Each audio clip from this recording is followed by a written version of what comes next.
Namaskara to you, everybody. We have completed chapter 15. Now it is the time to tell the summary of it. The chapter is called Purushottama Yoga. This chapter tries to explain something which cannot be explained. For example, when we look at the universe from the point of view of science, there are millions and trillions of stars and planets. And our solar system is a small one and our sun is a very small one. How to explain this which cannot be explained? So Krishna tries to explain this with the help of a Ashwatha tree which has its roots above and branches and leaves downwards. Urdhumula madashakam ashwattam prahuravyam. This is eternal. This universe that we see around is eternal. And then it spreads all over. As we already know by the scientific investigation, there could be many stars and planets where there are living beings like ours. When we cannot understand these things, only we must be able to understand what we cannot understand. We must try to know the ununderstandability of this one. Continuing, Krishna says, its branches with three gunas, sattva, rajas, tamas, etc., spread everywhere. And it grows with the help of these gunas. Up and down everywhere you can see this. There is no place where it is not. That's the nature of the universe in which we are in. The beauty of Bhagavad Gita is Krishna says. He tried to explain with the two shlokas what could not be explained, as I said earlier. Beautifully, narupamasyeha tatopalabhyate. You won't see it as I have said already to Arjuna. This has neither a beginning nor an end. Nanto nacha adir nacha sampratishta, nor the stability. Anything could happen to this universe at any time. So what is the way out? The way out is detachment. Asanga shastrena drudena chitva, he says. The only way is to be a detached man. Try to realize the cosmic consciousness which is expressing in the form of universe. We have to try to know it. Try to know that one where after reaching where we wouldn't be coming back to earth again. Yasmin gata nanivartanti bhuyaha. That's the concept of mukti that we have got. We must go out of the cycle of birth and death. That is the concept of mukti given in the Indian philosophy. For that we have to depend on that cosmic consciousness to give us strength and energy to reach. So we have to surrender. Tameva chadyam purusham prapadye. We have to surrender to that cosmic consciousness which is expressing in the form of this universe. And then try to understand the ununderstandable. And in every chapter, Krishna gives us certain things that are to be practiced to realize the Atma Jnana. So he also says in this chapter, Nirmana Moha Jita Sanga Doshaha. One must have conquered his ego and attachment, having a great desire for Adhyatma, having overcome all desires one has, having come out of the duality of good and bad, etc., sukha, dukkha, and etc.,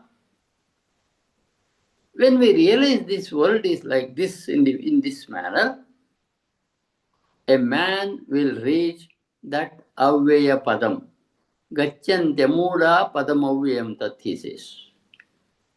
One who hasn't got any ego, one who hasn't got an attachment, one who is spiritual, one in whom no desires are left, no dualities are there. He takes sukha and dukkha equally. That perfectly satisfied man will reach that padam avyayam tat, that avyaya pada he will reach.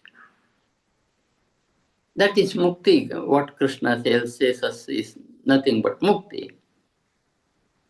This is the highest that could be reached. This cannot be seen through the light of the sun, the moon, or the fire. What is this highest state like? Yad gatva nanivartante taddama paramam mama. Having reached where we won't return to this changing world, that is my highest place, that is the place of mukti, Krishna calls it wonderfully. Yad gatva nanivartante taddama paramam mama. Having reached there, one doesn't come back at all, merges back in the cosmic consciousness. That is the highest place that could be reached. After saying this, Krishna explains how the creation happens. Mamaivamshe jivaloke jivabhutas sanatanaha. It is that cosmic consciousness expressing itself in the form of living beings. Sanatana, that cosmic consciousness is. It expresses in the form of living beings. And new beings can happen because of that spark of that cosmic consciousness.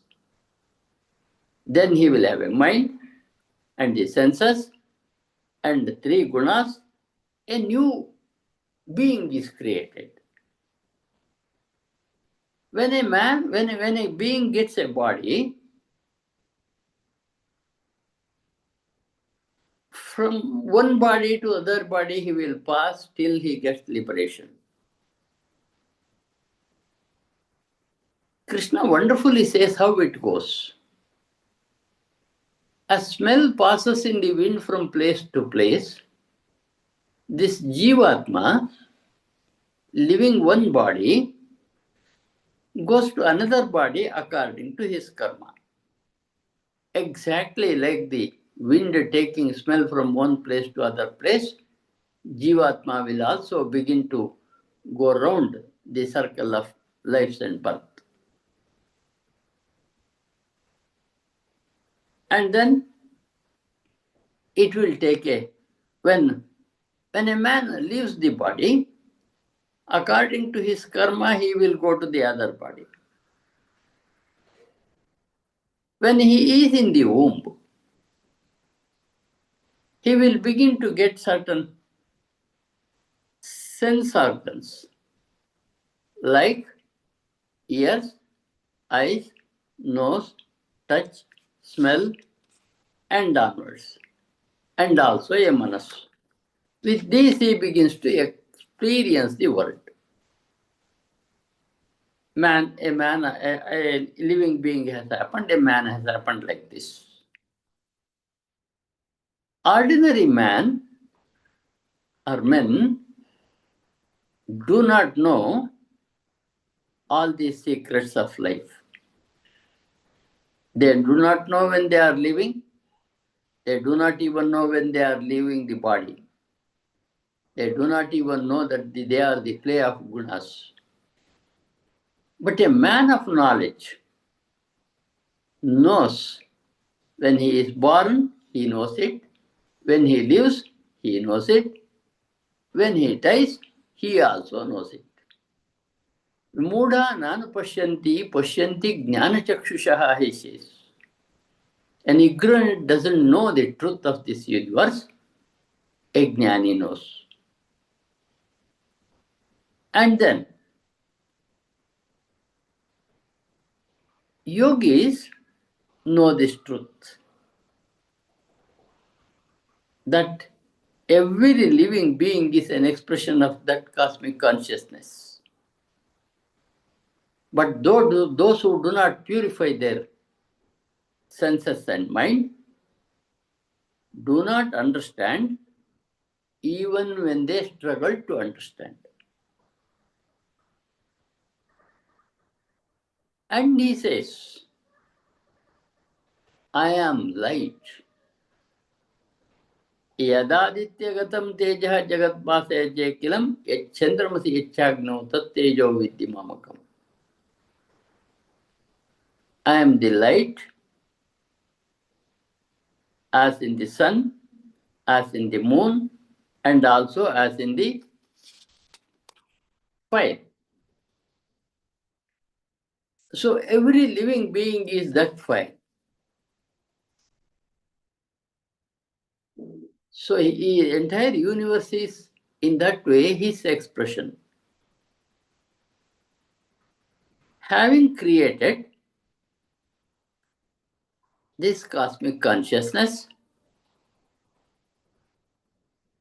he maintains us also. Krishna says that he also in the form of moon helps the maintenance of the plant world. Continuing, he says, being Vaishwanara, I am in every living being, digesting the food that they eat. Pranapana samayuktam pachamyannam chaturvidam, he says. We have 5 concepts of prana, apana, samana, udana, vyana in the body. With those things, he being Agni in us, the heat in us, digests the food that we eat also.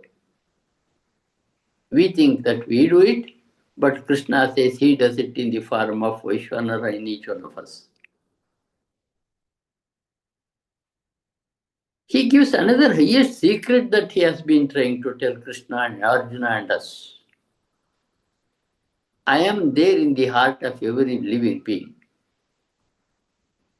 From me only a man gets his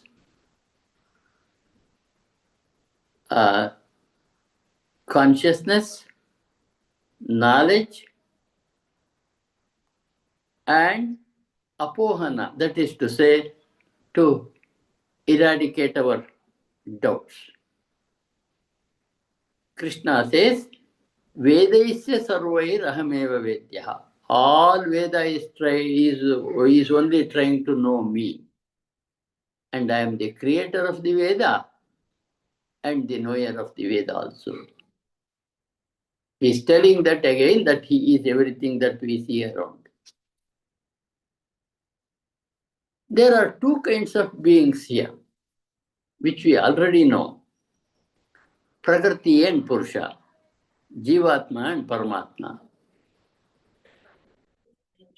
Those are eternal. The matter is eternal, the cosmic consciousness is eternal. So he says, All living beings are Kshara, but he is Akshara. All changing beings are Kshara, unchanging cosmic consciousness is Akshara. He is in living beings, he is everywhere, eternal, all pervasive. With Jivatma, the search should not finish with that. Uttama Purushastvanyaha Paramatme Tudahataha. There is one highest cosmic consciousness which is called Paramatma. He pervades everything, maintains everything, but he is imperishable. He is the Ishvara, and in the next shloka he says, he is the Purushottama. He is called in this shloka Purushottama, the cosmic consciousness. A man who realizes this spirit as Purushottama and remembers him at every action of his will get back to him. That is the liberation. One of the greatest things that Krishna tells in this chapter is, he has said as the highest Shastra to Arjuna and to us, iti guhyatamam shastram vidamuktam maya anagha. Anagha is the name used for Arjuna by Krishna. I have told you how the creation happens. I have told you what would happen to a man when he leaves the body, how does he go to the new body and so on. I have told you the entire system that we can see around. When a man knows all this, he will become a perfect man. Kritakritya means a perfect man who doesn't have any desire left in him, who has realized God. I generally say this. We have to take very seriously what Krishna says. I have told you the highest of all Shastras. Guhyatamam Shastram idamuktam. Whatever we want to know in our culture is there in Bhagavad Gita. He has said us how we are born, how we should do, how we should live, how we should die, how we should meditate. All things he has so far given to us. Therefore, when a man understands Bhagavad Gita, he will become a Kritartha. That is, having completed his work, he will also get to liberation. Therefore, chapter 15, Purushottama Yoga, is the highest of all chapters that we have so far seen. In a way, we saw Vishwarupa Darshana in the 11th, that Vishwarupa is explaining himself in the chapter 15th. Thank you.